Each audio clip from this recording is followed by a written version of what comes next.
I'll transfer the shares after the honeymoon. She won't see it coming." Jonathan's voice was calm, almost bored. Madeline Harper stood frozen just outside the suite at the Plaza Hotel, her hand still resting on the gold handle. Through the half-open door, she could see his reflection in the tall window overlooking Fifth Avenue. Manhattan glittered behind him like nothing in the world could go wrong. He was laughing softly.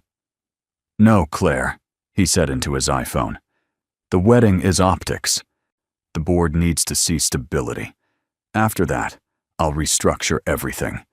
The penthouse, the equity, all of it. Maddie will walk away with exactly what the prenup allows. Nothing more." A pause. Then the sentence that split her world clean in half. "I never loved her. She was just strategic." The air left Maddie's lungs so slowly it almost didn't feel real. Downstairs, florists were finishing ivory arrangements. Her Vera Wang gown hung pressed and waiting. The guests were already checking into their suites.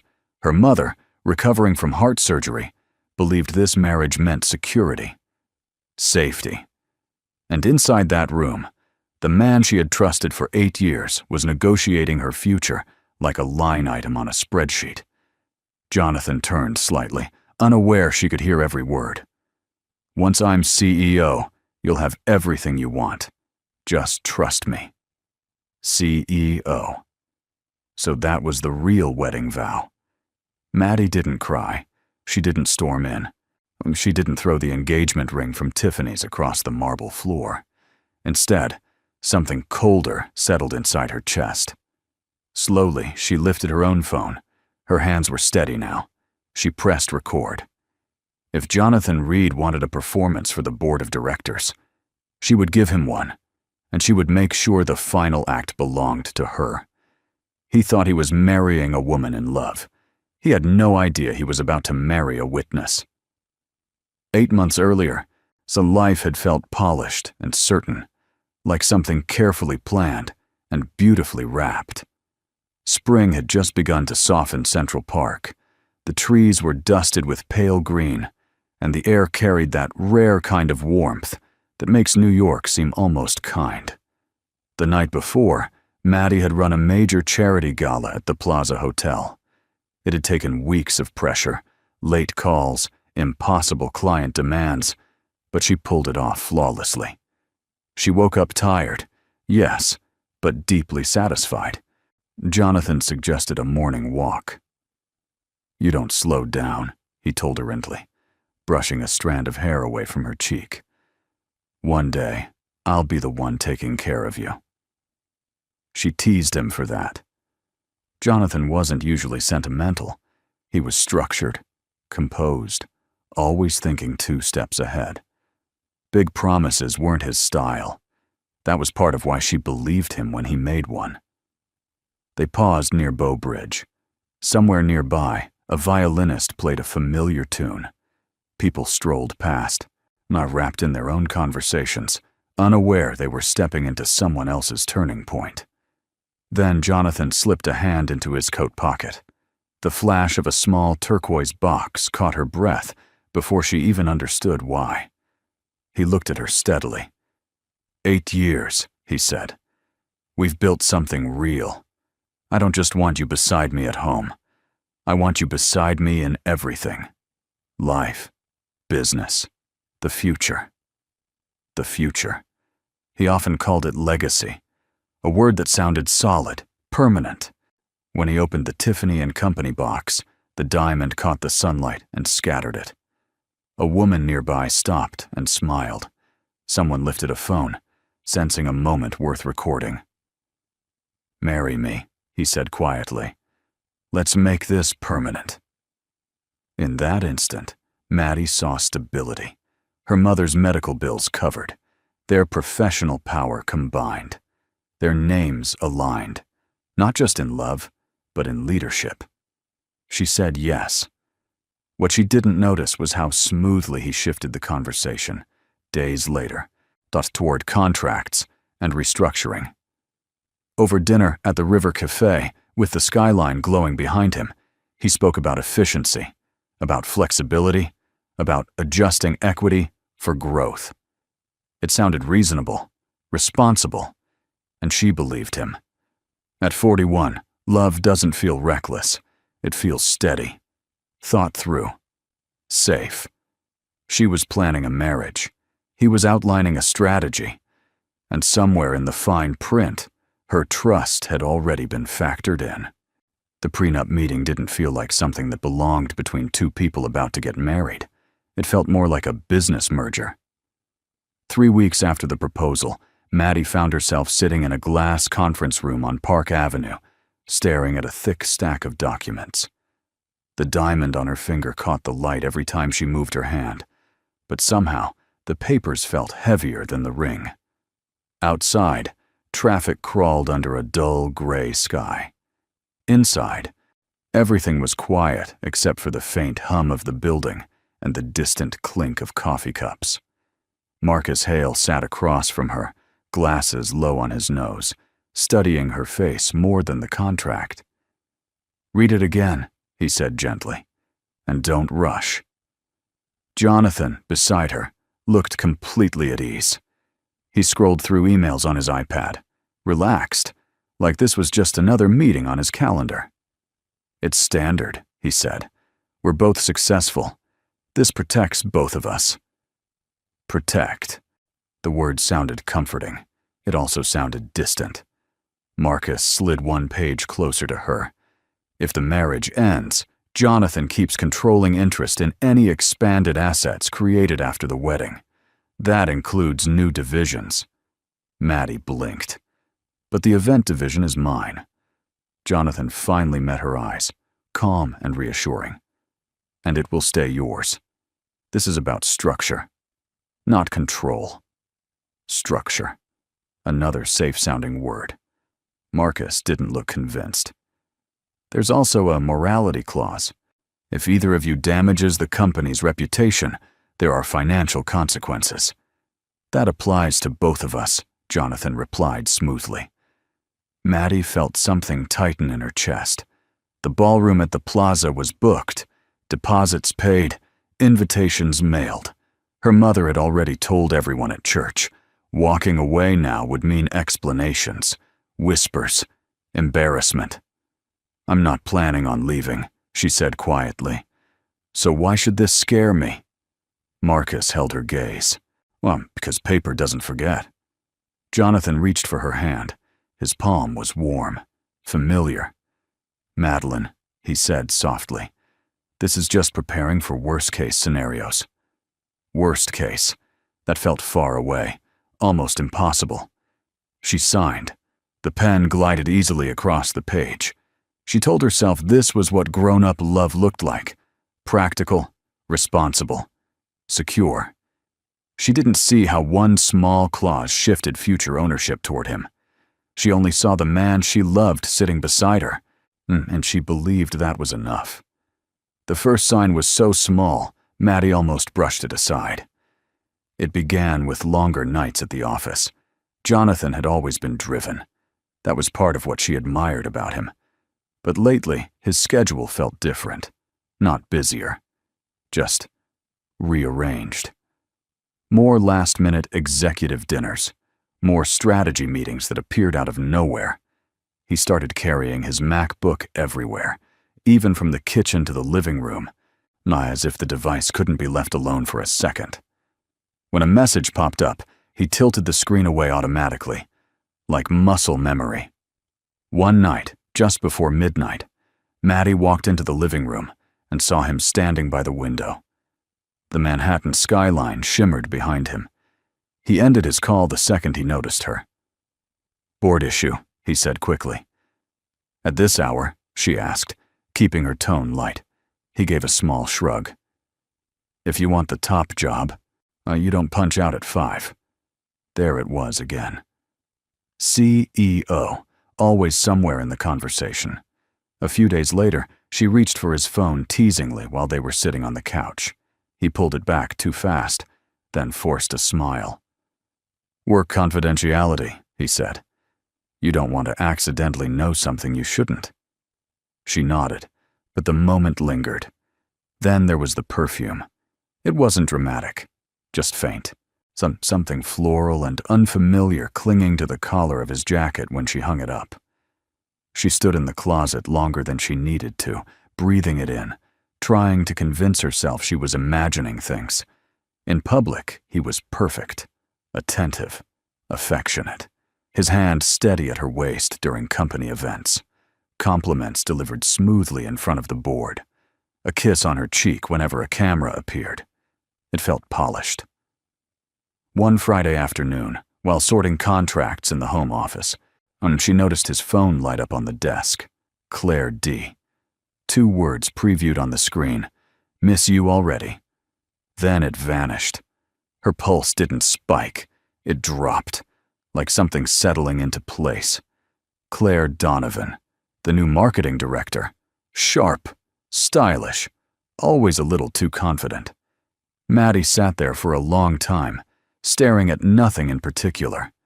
No proof, no confrontation, just a quiet shift in the air. That night he held her close and talked about the Hamptons, about the wedding, about their future. She lay awake after he fell asleep, and for the first time in 8 years, she stopped feeling certain. If this had only been about heartbreak, Maddie might have made a different choice. But it wasn't just about her. 3 months before the wedding, her mother collapsed in the middle of Sunday service at their small church in Queens. 1 second, she was singing beside her in the pew. The next, she was slipping to the floor, her voice gone, her face drained of color. The sound of the choir faltered. Someone shouted for help. The flashing ambulance lights turned the stained glass into something harsh and unreal. Maddie rode to Mount Sinai in silence, holding her mother's hand so tightly her fingers ached. The doctors didn't soften it. A damaged valve. Surgery. Soon. In the hospital room, surrounded by the steady rhythm of machines, her mother tried to keep things light. "Don't you dare delay that wedding," she murmured, managing a weak smile. "I raised you better than that." Maddie tried to laugh. It caught in her throat. Insurance would cover part of the operation. The rest felt overwhelming. Bills began arriving before she could even process the diagnosis. Thick envelopes, stark numbers.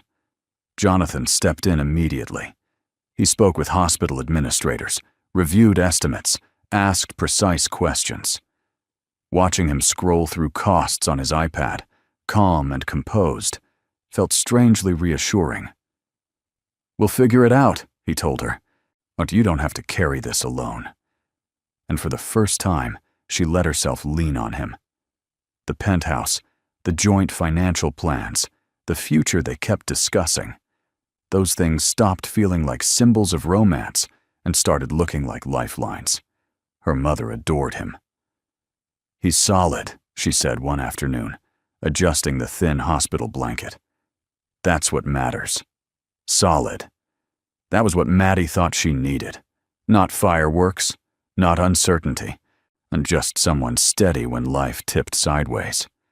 So when unease crept in, late-night calls, the guarded phone, she pushed it aside.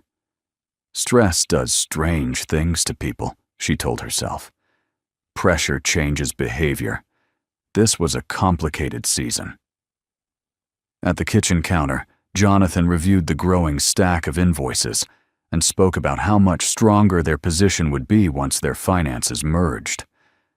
"There's real stability ahead," he said. She wanted to believe that. Sitting beside her mother's bed one evening, listening to the soft beeping in the dim room, Maddie made a quiet promise to herself.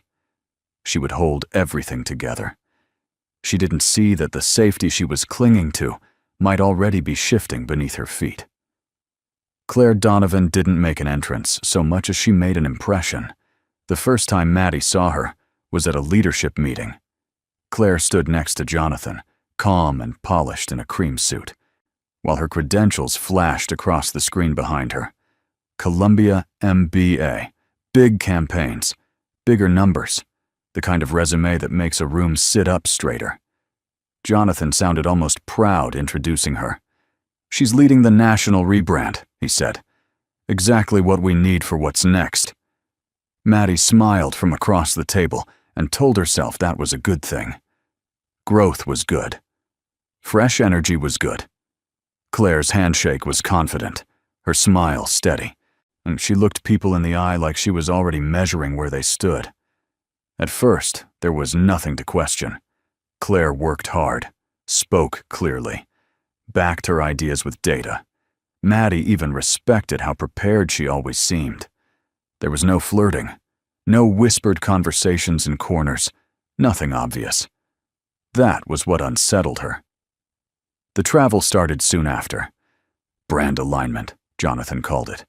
Chicago 1 week, Miami the next, San Francisco after that.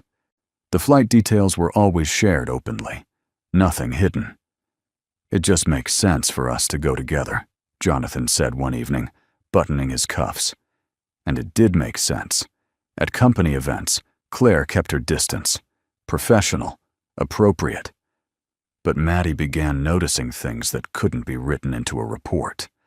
The way Claire leaned in slightly when Jonathan spoke, the way he glanced at her before answering certain questions, as if checking her reaction. Small things, easy to dismiss. One afternoon, Maddie walked into the executive lounge without knocking and found them sitting close over a laptop.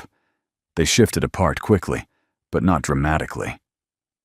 "Just numbers," Claire said, smiling. "Of course," Maddie replied. Later that week, Claire stopped by her office with 2 coffees. "I hope this transition feels collaborative," she said gently. "I'd never want you to feel pushed aside." Pushed aside. The word lingered. That night, scrolling through photos from a Miami conference, Maddie spotted Jonathan and Claire in the background of someone else's post. They stood close, closer than necessary. She stared at the image longer than she meant to. Nothing was obvious. But something was changing. If it hadn't been for the numbers, she might have kept doubting herself. Spreadsheets had always made sense to Maddie. Budgets, vendor invoices, sponsorship splits. She saw rhythm in them.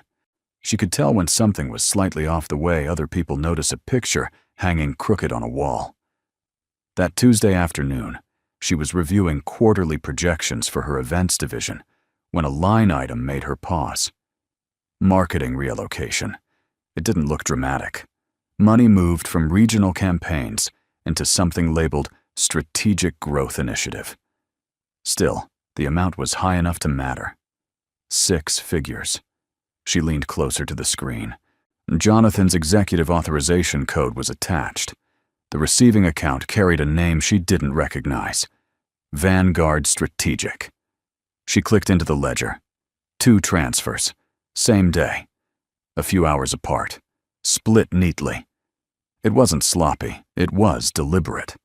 That evening, she brought it up casually while Jonathan stood at the kitchen island pouring sparkling water.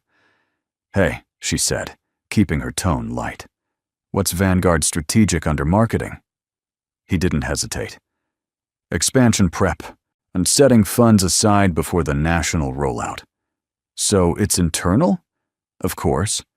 He looked at her evenly, not defensive, not irritated, just smooth. "I didn't see it in the board packet," she added. "It's early stage," he replied. "No need to bring it to the board yet." On paper, his answer worked. Later, after he was asleep, Maddie sat alone at the dining table. The city shimmered beyond the glass walls of the penthouse. She opened her laptop again, and logging in through an older set of credentials most people forgot she still had.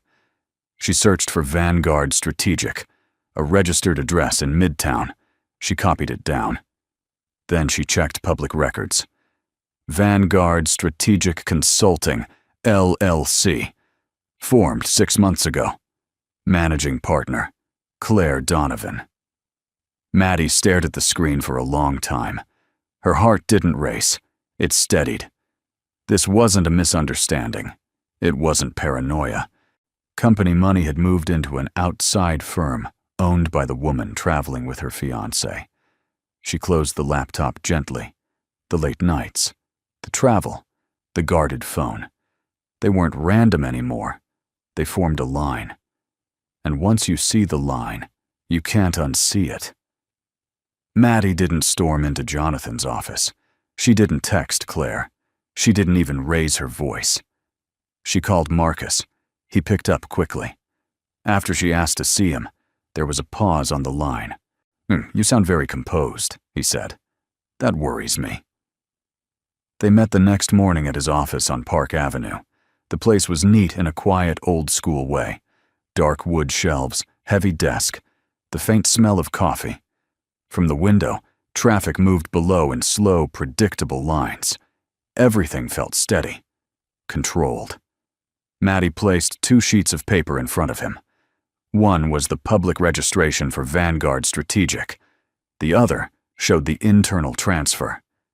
She didn't explain, or she didn't need to. Marcus read carefully, his eyes moving line by line. The only sign of reaction was the tightening in his jaw. "Company funds," he said at last. "Approved by Jonathan, sent to a consulting firm." He tapped the registration page. "Owned by Claire Donovan." Maddie nodded. He looked at her for a long moment. "Does he know you've seen this?" "No." A slight shift in his posture. "Good."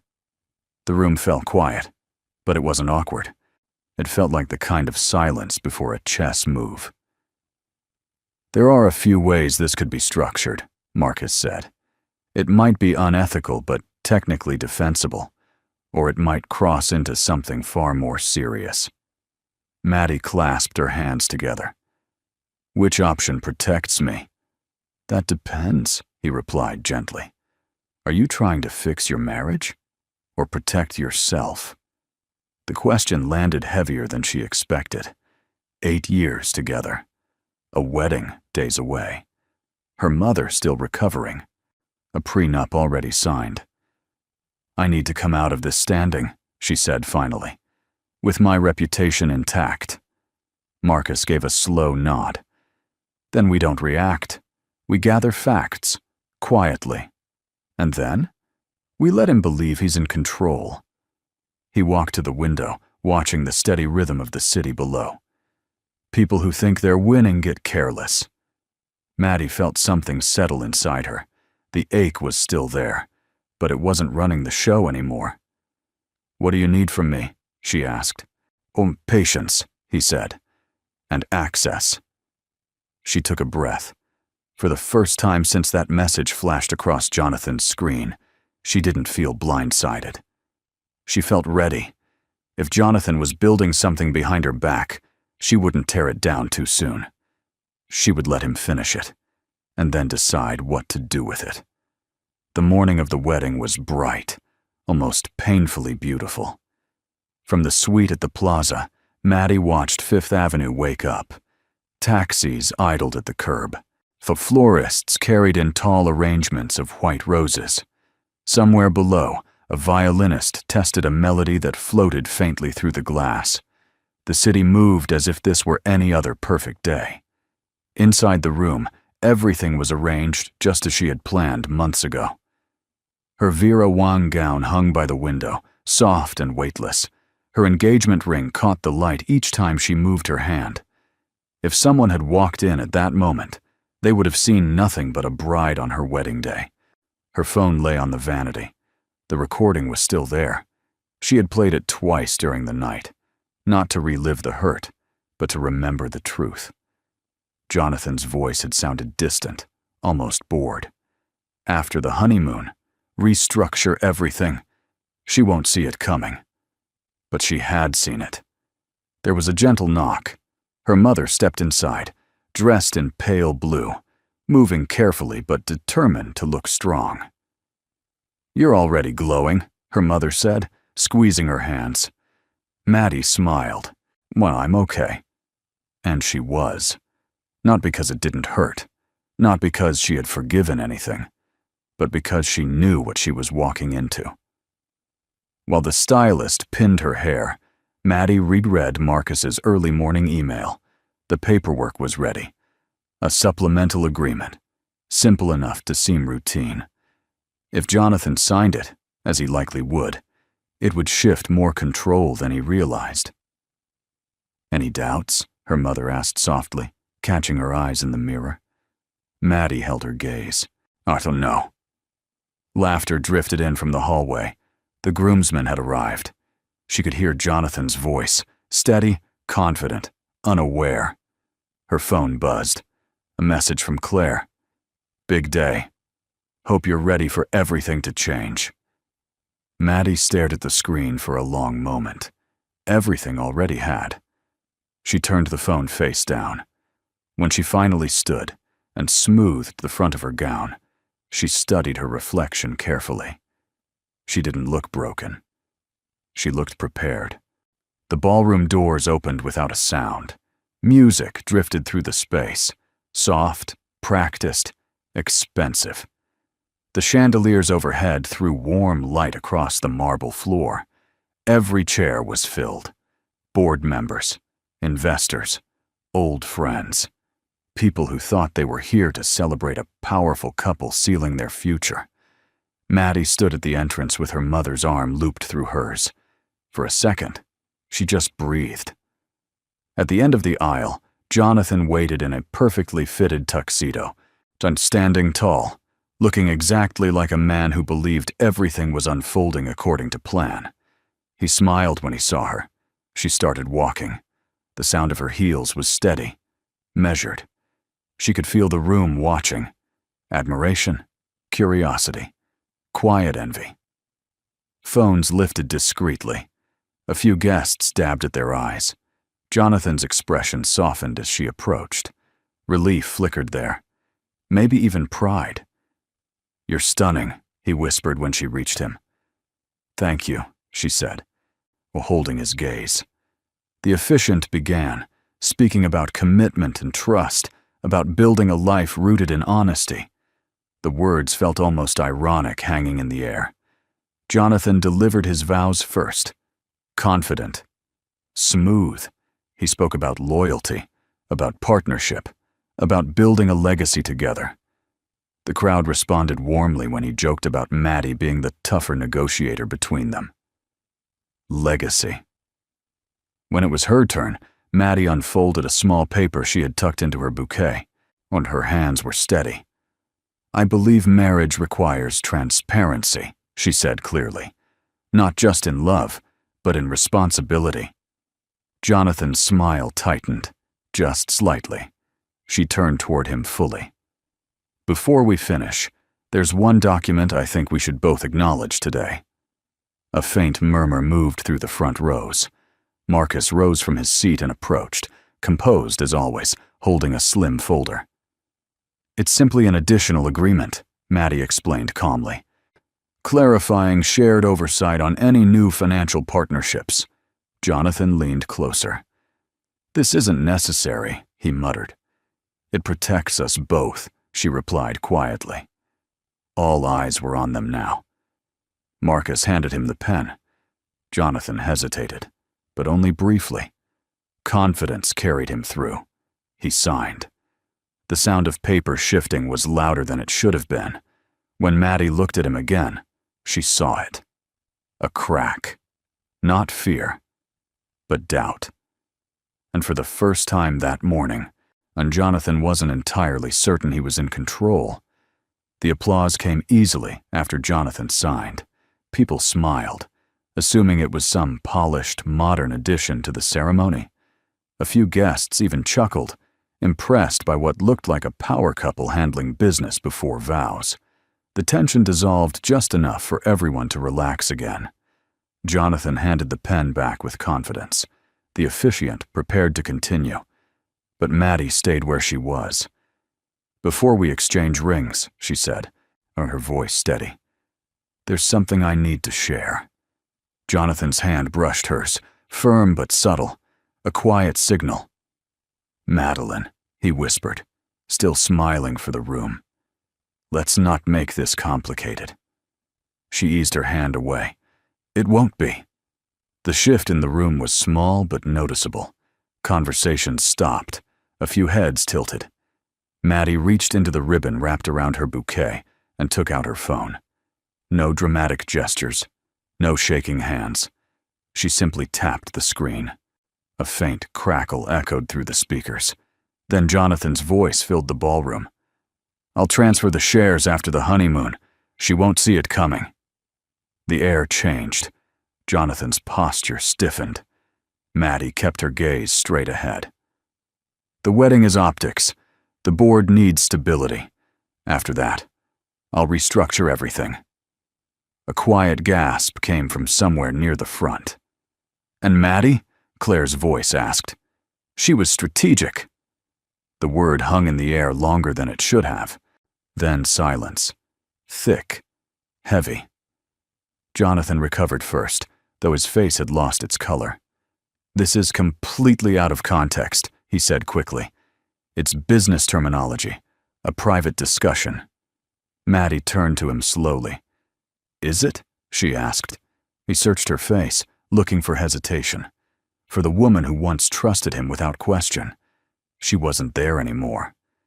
In the front row, 2 board members exchanged a look. An investor folded his arms. Maddie saw her mother's expression. Shock, and then pain. Jonathan leaned closer. "We'll handle this privately," he said under his breath. She shook her head. "We've been very public today." Facing the room, she spoke clearly. "I believed I was entering a partnership, not a negotiation." Whispers began to spread. Not loud, but growing. Jonathan had built his reputation on control, and now, in a room full of the people whose opinions mattered most to him, he was losing it. The silence didn't shatter. It shifted. At first it was just a murmur. Quiet voices leaning toward one another. The subtle rustle of fabric as people adjusted in their seats. No one raised their voice. These were investors, executives. They didn't react loudly. They evaluated. Jonathan drew himself up, smoothing his expression the way he always did in tense meetings. "This is being misinterpreted," he said. Louder now. "It's internal strategy language, nothing more." He glanced toward 2 senior board members in the front row. "You understand how expansion planning works." They didn't rush to defend him. Marcus stepped forward again, measured and composed. "This isn't about phrasing," he said. "It's about financial structure." He lifted the agreement Jonathan had signed minutes earlier. "This document requires full transparency on any new consulting partnerships, effective immediately." A small pause. "Including Vanguard Strategic Consulting." The name felt heavier than the recording had. Jonathan's jaw flexed. "No, that's separate." "It isn't," Marcus replied. "Company funds were redirected there last quarter." The reaction this time was visible. Heads turned, brows furrowed. Jonathan looked at Maddie, not with hurt, with calculation. "You've been investigating me," he said under his breath. "I've been paying attention," she answered. Marcus placed printed summaries on a nearby table. "The transfers authorized by Mr. Reed moved substantial funds into an entity registered to Mrs. Claire Donovan." All eyes shifted to the back of the room.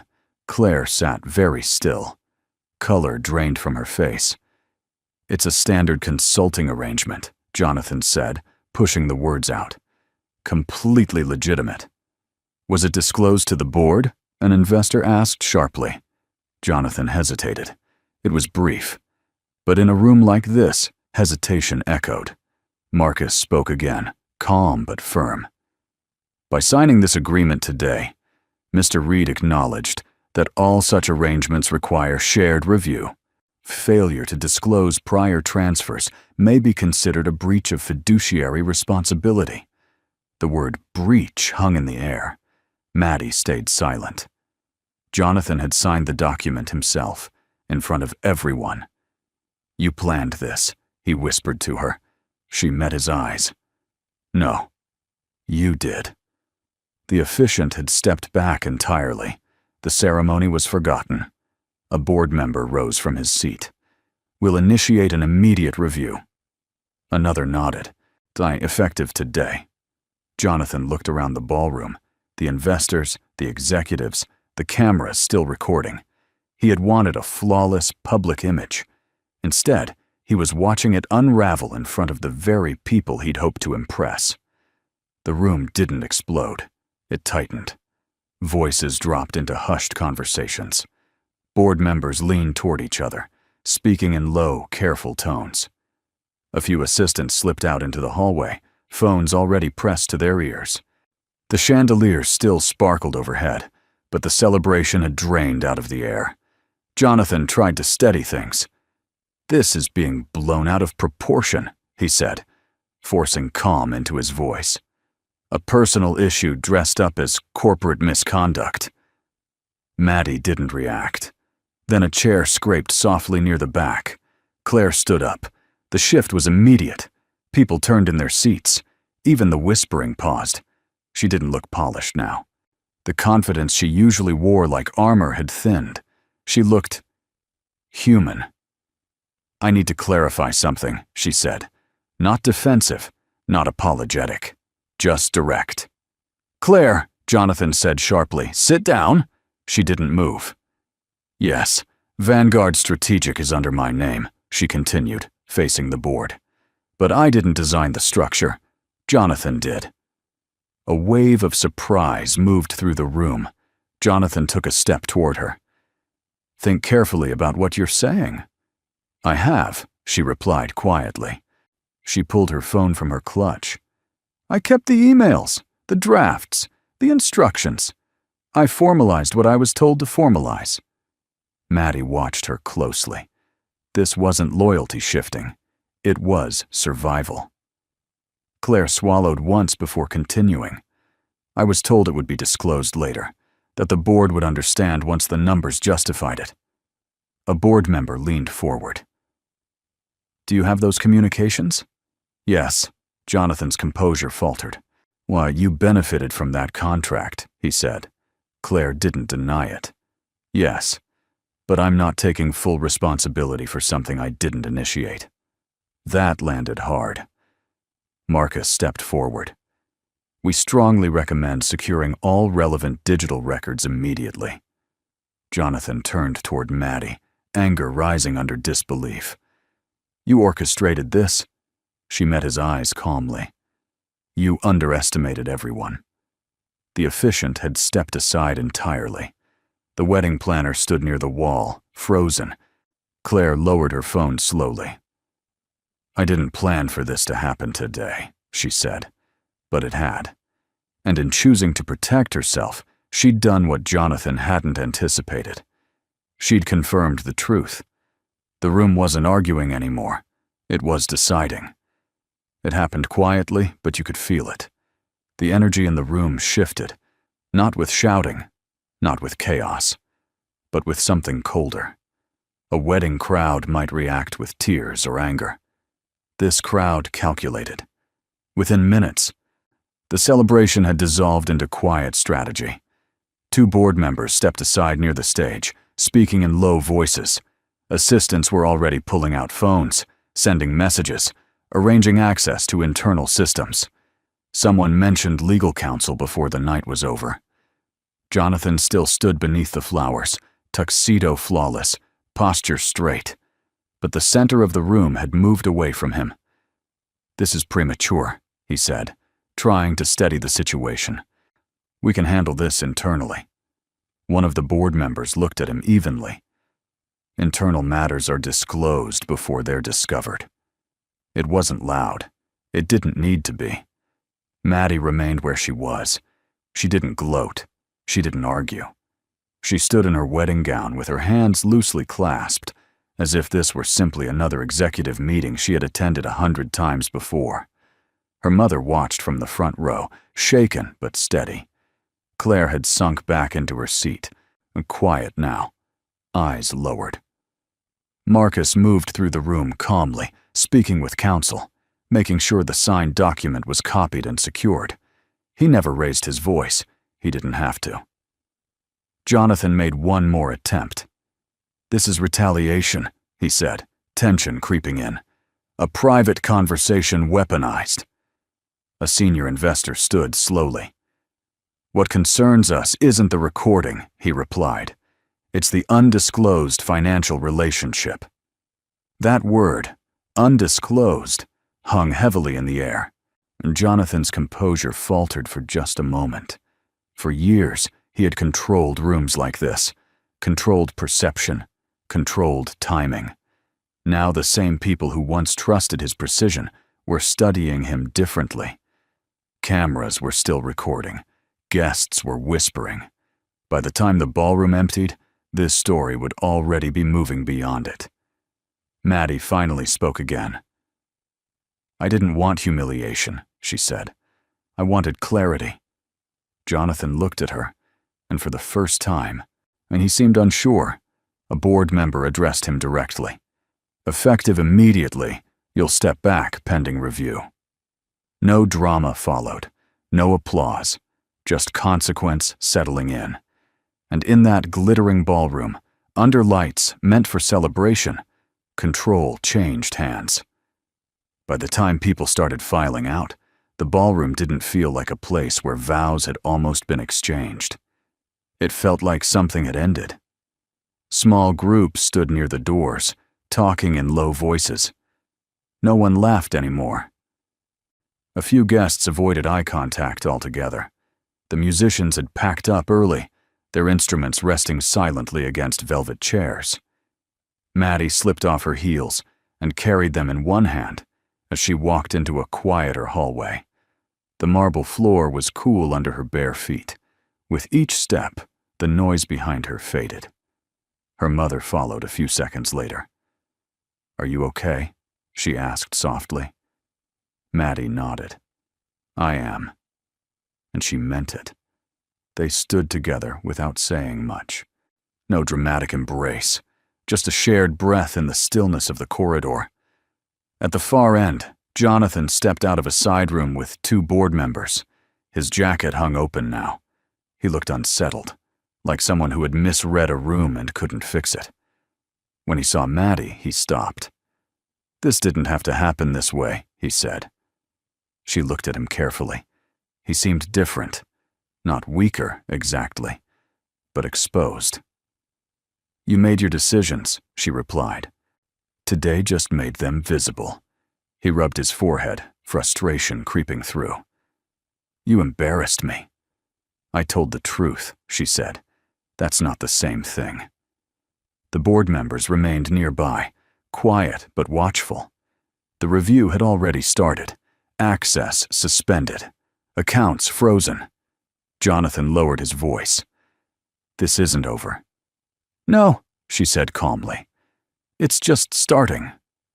He searched her face for doubt, for second thoughts. He didn't find them. Claire walked past a moment later, guided by HR, eyes fixed straight ahead. Whatever connection she and Jonathan once had was gone. Marcus approached Maddie with a simple nod. "Everything's secured." She understood what that meant. Jonathan looked between them and finally seemed to grasp how far things had shifted. The elevator arrived with a soft chime. Maddie stepped inside with her mother. As the doors closed, she saw Jonathan standing alone under the bright hotel lights. The reception was over, but something new had just begun. The headlines started quietly. By the next morning, a few financial blogs were already hinting at executive irregularities inside a well-known hospitality group. Clips from the wedding, just seconds at a time, circulated in private investor circles. Jonathan's expression, the board members' reactions, the audio. It didn't explode across social media. It moved carefully. By 9 o'clock, Jonathan's building access had been suspended. Security met him at a side entrance when he came in. No cameras, no public statement. Just a formal notice. Administrative leave pending review. Maddie saw it all from her office down the hall. Same building. Different weight in the air. Her name wasn't mentioned in any article. That wasn't luck. Marcus had made sure of it. The language focused on financial procedure, governance, compliance. Not betrayal. Not the wedding. That difference mattered. Claire turned over her emails before noon. Drafts, timestamps, forwarded instructions. It wasn't dramatic. It was documented. And documentation carries more weight than outrage. As the week unfolded, the audit widened. More transfers surfaced. Consulting retainers structured oddly. Delayed disclosures. Nothing flashy. Just enough to show a pattern. And once you see a pattern, it's hard to unsee it. Jonathan asked to meet on Thursday. They sat across from each other in a neutral conference room overlooking Park Avenue. Traffic below moved steadily, indifferent to whatever was happening upstairs. He looked worn down. "This didn't have to go this far," he said. "You had time," she answered. "You chose not to use it." He shook his head. "You're tearing down everything we built." She met his eyes. "You put it at risk." Silence settled between them. "They're pushing me out," he said at last. She didn't respond. "Is that what you wanted?" Maddie thought about it. "I wanted honesty," she said. "The rest is fallout." He searched her face, maybe hoping for softness, but he still sounded more frustrated than sorry. By Friday, the board released a short statement. Jonathan Reed would step down effective immediately. An interim CFO would take over. No drama, no spectacle, just removal. For years, Jonathan had believed he could control the outcome. Now the outcome was controlling him. Jonathan came back 3 weeks later. No press, no lawyers, no careful statements prepared in advance. Just him, standing outside her door. Maddie was still in the penthouse. The wedding had never happened, but 8 years of shared property doesn't unravel overnight. Papers were being processed, accounts divided. It all took time. When the doorbell rang, she stood there for a moment before opening it. He looked smaller, not messy, not broken. Jonathan would never let himself appear undone, but something steady inside him had shifted. "Can we talk?" he asked. She stepped aside. They sat at the kitchen island where they had once gone over budgets and hospital bills and honeymoon reservations. The same marble surface, a different conversation. "I resigned yesterday," he said. "It's official." She nodded. She'd already heard. He folded his hands together. It wasn't a gesture she recognized on him. "I made mistakes." She studied him. "You built a secret financial arrangement with someone you were involved with. That's not a small error." He looked down briefly. "I didn't mean to hurt you. It started as a business move. I thought I could control it." Control. That word again. "And Claire?" she asked. He hesitated. "It wasn't what you're thinking." "It was enough," she replied. They sat in silence for a few seconds that felt longer than they should have. "I did care about you," he said finally. The past tense didn't go unnoticed. "You cared about what I represented," she answered quietly. "Stability, credibility, a clean image." He didn't argue. "I've lost everything," he said. She shook her head slightly. "You lost your position. That's different." He looked around the room, at the skyline beyond the windows, at the life they had built together. "I thought I was protecting our future." "You were protecting yourself." The words weren't harsh, just honest. "I'm sorry," he said again, and softer this time. For a moment, she remembered the man she had once trusted. The dinners, the shared routines, the plans that had felt real. But remembering isn't the same as rebuilding. "I hope you grow from this," she said. He searched her face. "That's it?" "That's enough." She walked him to the door. This time, when he left, there was no promise hanging in the air. The quiet that came afterward felt strange at first. No urgent calls, no tense meetings, no constant undercurrent of stress, on just silence. About a month later, Maddie moved out of the penthouse. She didn't rush it. No angry packing. No dramatic goodbyes.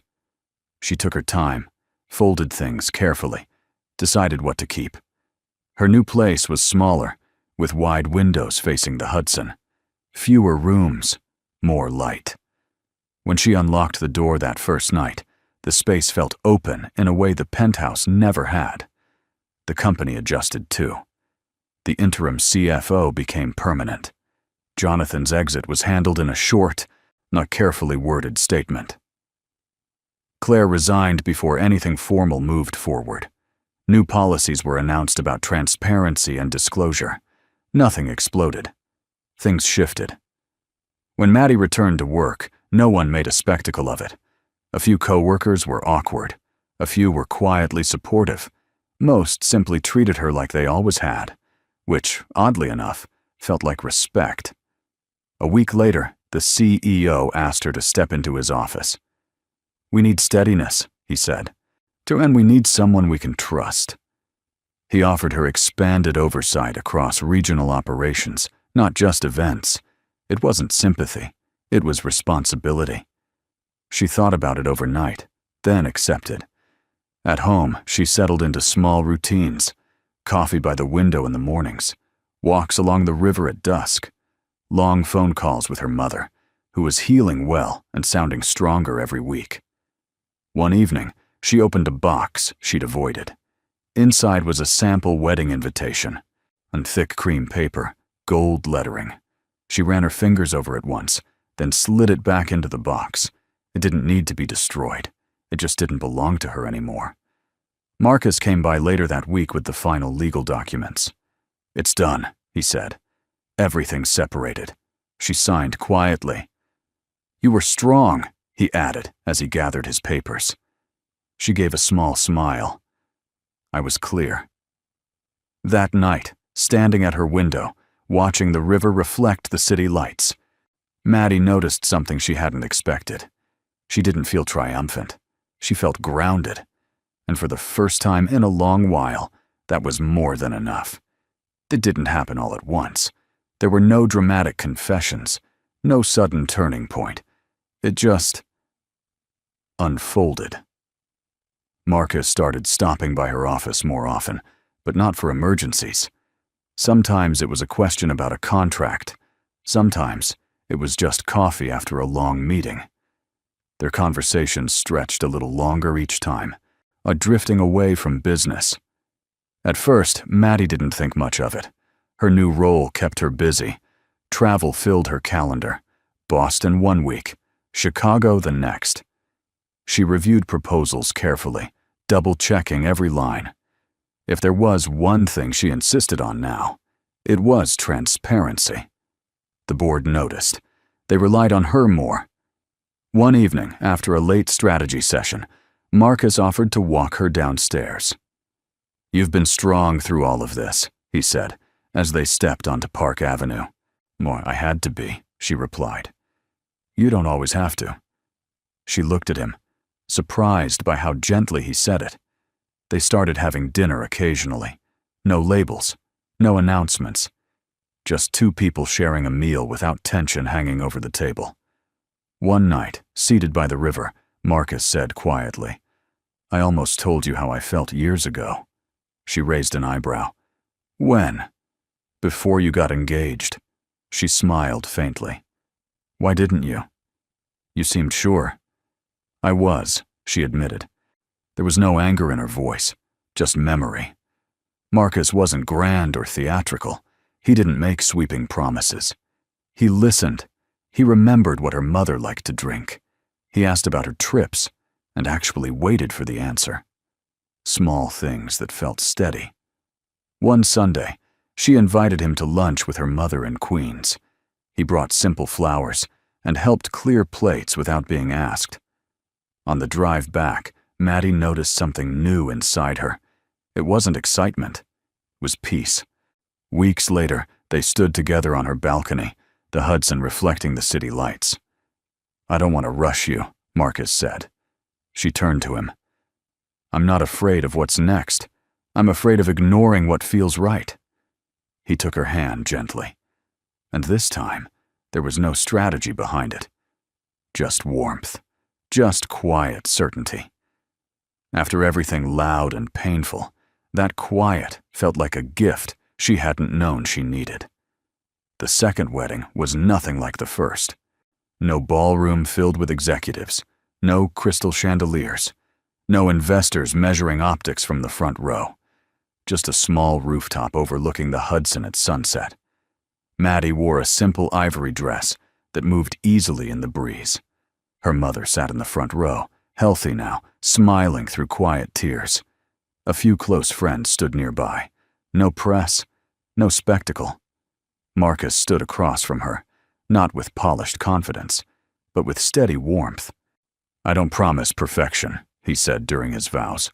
"I promise honesty. And I promise to stand beside you, not in front of you." The words didn't echo dramatically. They settled. When Maddie spoke, her voice carried calm certainty. "I once believed love was about building something impressive," she said. "Now I know it's about building something true." They exchanged rings without applause, without performance, just intention. Afterward, as the sun dipped lower and the sky turned soft shades of gold and rose, Maddie stood at the edge of the rooftop, looking out at the water. She thought about the first aisle she had walked down, the bright lights, the shock, the calculated betrayal. She didn't regret it, because that moment had revealed more than it destroyed. It had revealed her strength, her clarity, her boundaries. Behind her, laughter drifted across the rooftop. Marcus was helping her mother down the steps carefully, patient as always. The company had stabilized under new leadership. Policies had strengthened. Her division thrived under her oversight. She wasn't just respected now, she was trusted. Jonathan had moved out of state quietly months earlier. No public redemption, no dramatic comeback, just consequences. Maddie didn't feel anger when she thought of him. She felt distance, and distance meant healing. Marcus joined her at the railing, slipping his hand into hers. "Happy?" he asked softly. She looked at him, then back at the skyline glowing in the evening light. "Yes," she said.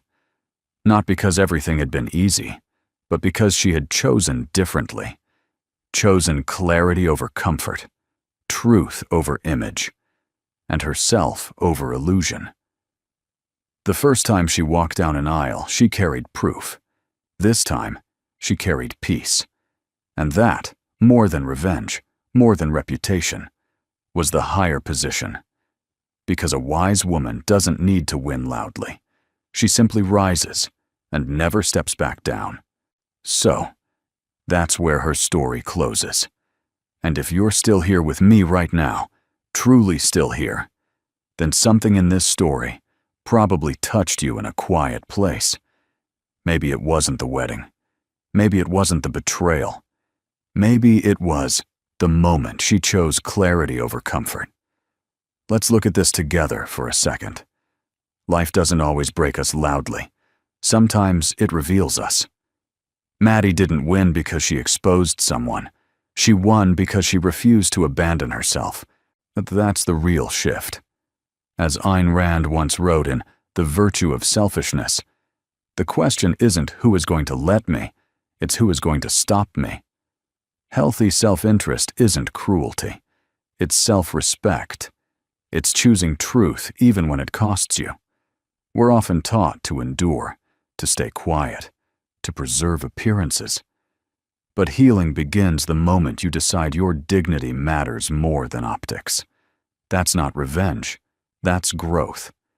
If this story spoke to you, and if it reminded you of your own strength, take a moment, like this video, share it with someone who might need it, and subscribe to the channel so we can keep having conversations like this, real ones. Because sometimes, rising quietly is the most powerful thing you'll ever do.